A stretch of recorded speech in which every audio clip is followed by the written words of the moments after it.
The field of human resource development provides innovative academic programs and sustainable research by being an outstanding center for knowledge and talent advancement in human resource development, synergizing with academic fields of education, communication, and humanities in the future. Franchise UTM program, Bachelor of Human Resource Development at Qaiwan International University, was designed to produce graduates who are competent communicators and negotiators across different cultures and audience in the organization, and also to produce graduates who have the potential to become the change agents in the organization by responding and adapting the changing of environments.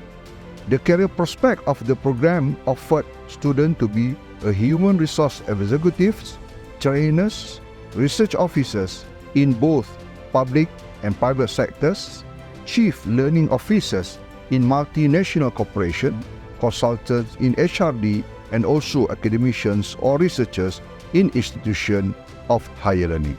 That's all from me. Wabillahi taufiq hidayah. Assalamu alaikum warahmatullahi wabarakatuh.